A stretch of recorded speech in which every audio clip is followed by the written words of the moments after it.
You ever wonder why some trucks just refuse to die? Today I'm showing you the 10 square bodies that laugh at rust. But I'm saving the one that'll make you tear up for last. Trucks that make you question everything the internet told you about planned obsolescence. Today we're rediving into the 10 Squarebody Chevys from the 80s that were built like God, read the farmer's wish list and said, "Hold my beer." But I'm Savin, the absolute king, the one that still haunts my dreams and makes grown men tear up in junkyards. For dead last, stick around, because when we get there, yeah, you're gonna feel that one in your chest. I grew up in these things. My old man had a flecked-out 84 K10, two-tone brown that looked like a UPS truck had a baby with a Hershey bar. 350 that burned more oil than gas, but that thing pulled combines out of mud like it was offended by physics. These square bodies, 73 to 87, if we're being technical. But the real meat's 81 to 87, they weren't pretty, they were honest. Big dumb rectangles wearing their bumpers like brass knuckles. Let us start with the one everybody slept on. The 1986 K5 Blazer with the 6.2 diesel. Yeah, I said diesel. People clown on the 6.2 like it's gutless. Until you redoing 80 on the interstate, get in 24 mpg with a camper on the back, while every new half-ton is premium, like it's scared of tomorrow. That slow revvin', Detroit was quieter than half the new diesels too. You could actually talk to your dog in that thing. Then there's the 81 C10 short bed with the 305 and factory dual tanks. Remember when gas was flirting with $1 a gallon and Chevy said, "Here, have 90 gallons of range." You paranoid bastard. That truck taught me how to drift on gravel before I even had a license. Slide it into a corner, feathered the throttle, and that old quadrajet would sing like Sinatra with a carburetor. But man, the 88 V10 Silverado. Wait, 88, that's TBI? That's not Squarebody now. Hear me out. Last year of the body style, first year of throttle body injection, on the 350, best of both worlds. That bulletproof square look with fuel injection that actually works when it's 20 below. My buddy still daily drives his. 438,000 miles. Original engine. He just changes the oil and threatens it when it acts up.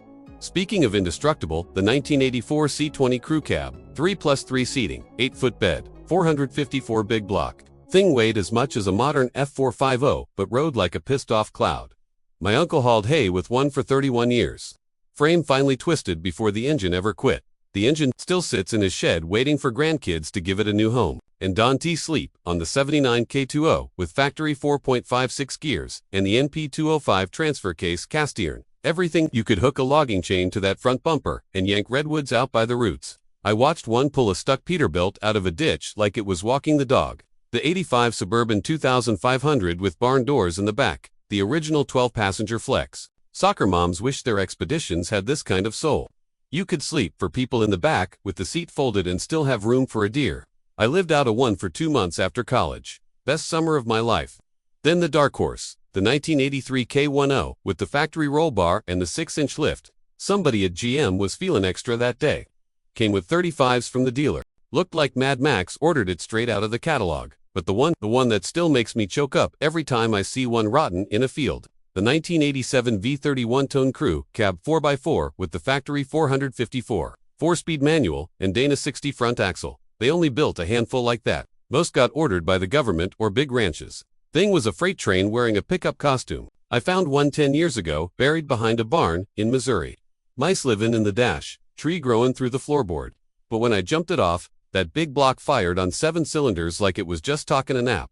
I bought it for $1,200. Drove it home 400 miles like that. Rebuilt the top end in my driveway with parts store, gaskets, and a case of beer. That truck taught me what built like a tank really means. These square bodies weren't perfect. They rusted if you looked at them wrong in Ohio. The interiors cracked like eggshells. The throttles stuck. The radios only picked up AM stations preaching about the end times. But man, they were ours. They didn't nanny you, didn't beep at you for livin'. You pointed M, mashed the loud pedal, and they went. Simple as that. So here's my question to you. When everything today is turbo 4-cylinders and 47 computers just to back out of a driveway, when's the last time you drove something that felt like it could outlive you? Drop your favorite square body memory down below. The one that got away.